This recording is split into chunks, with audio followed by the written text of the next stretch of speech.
মাননীয় প্রধানমন্ত্রী ভারত বাংলাদেশের অকৃত্রিম বন্ধু, ৭১-এ সেই প্রমাণ তারা রেখেছে, আমরা তা দেখেছি। বঙ্গবন্ধুর হাত ধরে যে স্বাধীনতা এসেছে, সেই স্বাধীনতায় ভারত আমাদের পাশে ছিল। আপনি গত ১৫ দিনে দুবার সফরে গিয়েছেন ভারতে। নরেন্দ্র মোদী তৃতীয়বার মেয়াদে ক্ষমতায় আসবেন বলে আপনাকে আমন্ত্রণ জানিয়েছিলেন শপথে। বোঝা যায় যে আমাদের বন্ধুত্ব অটুট আছে। এরপর আপনি গিয়েছেন এবং আমরা সবাই জানি বাংলাদেশের মানুষের রেল হচ্ছে আবেগের জায়গা। বাংলাদেশ স্বাধীনতার আগেও বিভিন্ন সীমান্ত দিয়ে রেল যোগাযোগ ছিল, আবারও রেলের একটি চুক্তি হয়েছে এবং এই নিয়ে সোশ্যাল মিডিয়ায় ব্যাপকভাবে সমালোচনা হচ্ছে। আপনি যদি এই কানেক্টিভিটির ফলে বাংলাদেশ কিভাবে সুফল পাবে সেই বিষয়টি একটু পরিষ্কারভাবে বলতেন, তাহলে আমরা ধন্যবাদ। যোগাযোগ চালু হতে সমালোচনা হচ্ছে কেন? সোশ্যাল মিডিয়ায় মানুষ সমালোচনা করছে যে এই করিডোরের কথা বলছে এবং সবসময় বলে যে ভারতকে বাংলাদেশ বিক্রি করার একটি ষড়যন্ত্র চলে। এই দেশের মানুষের যারা সবসময় অপপ্রচার চালায় তাদের একটি মুখরোচক গল্প, সেই গল্পের আমরা পরিষ্কারভাবে। আমার একটা প্রশ্ন আছে যে বিক্রিটা তাহলে ওজনটা কিসে মাপছে? কোনো কিছু বিক্রি হলে যেটা ওজন মাপা হয় না। এখন তো অবশ্যই ইলেকট্রনিক মেশিন আছে, আগে তো দাড়ি পাল্লায় হতো, তো কিসে মেপে বিক্রি হচ্ছে আর বিক্রিটা হয় কিভাবে? শীর্ষের অনুভূতি থেকে মুক্তি দেয় মাত্র 30 সেকেন্ডে। Pepsodent sensitive expert. বাংলাদেশ স্বাধীন দেশ, মুক্তিযুদ্ধ করে আমরা স্বাধীনতা অর্জন করেছি এবং যারা সমালোচনা করে তাদের জানা উচিত সারা পৃথিবীতে একটি মাত্র মিত্র শক্তি যারা মুক্তিযুদ্ধের সময় আমাদের মুক্তিযোদ্ধাদের সাথে কাঁধে কাঁধ মিলিয়ে নিজেদের রক্ত ঢেলে দিয়ে এই দেশ স্বাধীন করে দিয়েছে। আমাদের সমস্ত মুক্তিযোদ্ধারা সেখানে ট্রেনিং পেয়েছে। পৃথিবীর যে কোনো দেশ যারাই কোনো যুদ্ধে মিত্রশক্তির সঙ্গে সহযোগিতা করেছে বা মিত্রশক্তি তাদের এসে সাহায্য করেছে, তারা কিন্তু সেই দেশ থেকে কোনোদিন ফেরত যায়নি। এখনও জাপানে আমেরিকার সৈন্য, জার্মানিতে রাশিয়ান সৈন্য সহ এরকম পৃথিবীর বিভিন্ন দেশ দেখলে সে দৃষ্টান্ত পাওয়া যাবে। এখানে ভারত কিন্তু ব্যতিক্রম।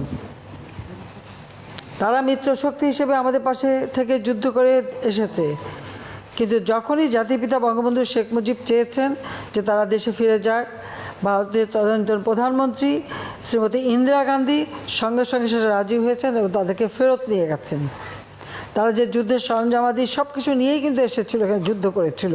পাকিস্তানি হানাদার বাহিনী সারেন্ডার করেছিল তাদের কাছে, কিন্তু আমরা কিন্তু স্বাধীন সার্বভৌম রাষ্ট্র পেয়েছি, কারণ তারা কিন্তু ভারতীয় সেনাবাহিনী প্রত্যাহার করে নিয়েছে।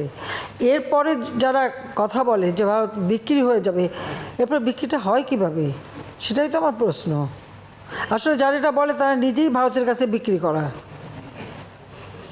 কারণ আমরা তো দেখেছি যখন মিলিটারি ডিক্টেটর এসেছে, জিয়া, এরশাদ, খালেদা জিয়া উপর দিয়ে ভারত বিরোধী কথা বলেছে আর ভারতে যেয়ে তাদের পা ধরে বসে থেকেছে। এগুলো আমার নিজের দেখা জানা। কাজে এই ধরনের কথা বলার কোনো অর্থ হয় না। আমাদের স্বাধীন সার্বভৌম দেশ, যত ছোট হোক, এটা আমাদের সার্বভৌম দেশ।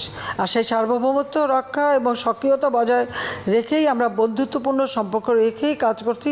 আজকে এই যে আমরা সমস্ত যোগাযোগ ব্যবস্থা খুলে দিলাম, তাদের সবথেকে বেশি লাভবান তো আমাদের দেশের মানুষ। তাদের যোগাযোগ করতে হয়, যেতে হয়, চিকিৎসার জন্য যায়, পড়াশোনার জন্য যায়, বা অন্যান্য কাজে যায়, হাটবাজার করতে যায়, আজমির শরীফে যায়, আবার বিভিন্ন জায়গায় যায়। তো আমাদের ব্যবসা বাণিজ্যের ক্ষেত্রটা তো আরও উন্মুক্ত হবে। যেখানে বিক্রি আমরা করি না, যারা কথা বলে তারা বেচার জন্য অথবা ওই ইউজ মি, মানে ব্যবহার করুন আমাকে, এই নিয়ে বসেই থাকে। এটা হলো বাস্তবতা। শেখ হাসিনা এই দেশকে বিক্রি করে না, কারণ আমরা এই দেশ স্বাধীন করেছি, এটা তাদের মনে রাখা উচিত। আর যে কষ্টটা আমরা ভোগ করছি সেটা আমরা জানি না। যারা বিক্রির কথা বলে ৭১ সালে তারা পাকিস্তানি দালালি করছে, আর কি করেছে?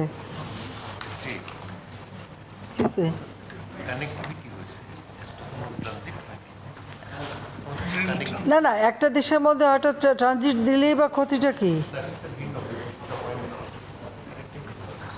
আর রেল যেগুলি বন্ধ ছিল আমরা সেগুলি আস্তে আস্তে খুলে দিচ্ছি। তাতে আমাদের ব্যবসা বাণিজ্যে সহজ হচ্ছে, আমাদের ওই অঞ্চলের মানুষগুলি উপকৃত হচ্ছে, তাদের উৎপাদিত পণ্য বাজারজাত করার সুযোগ হচ্ছে। বা যে সমস্ত জিনিস আমাদের দেশে আনা সেগুলি আনার সুযোগ হচ্ছে, অর্থনীতিতে এটা বিরাট অবদান রেখে যাচ্ছে। আমরা বাংলাদেশে কি চারিদিকে দরজা বন্ধ করে বসে থাকবো? সেটা হয় না, কোনো দেশ পৃথিবীতে থাকে না। আজকে ইউরোপের দিকে তাকান, সেখানে কোনো বর্ডারই নাই, কিছুই নাই। তাহলে কি একটা দেশ আরেকটা দেশের কাছে বিক্রি করে দিয়েছে?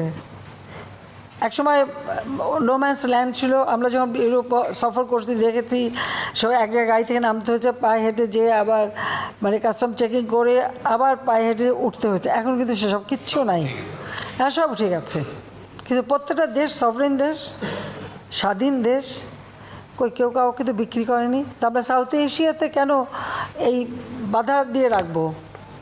কারণ আমাদের দেশের মানুষগুলির কথা চিন্তা করতে হবে, কারণ আমাদের মানুষের ভাগ্য পরিবর্তন করাটাই আমাদের সবথেকে বেশি প্রয়োজন।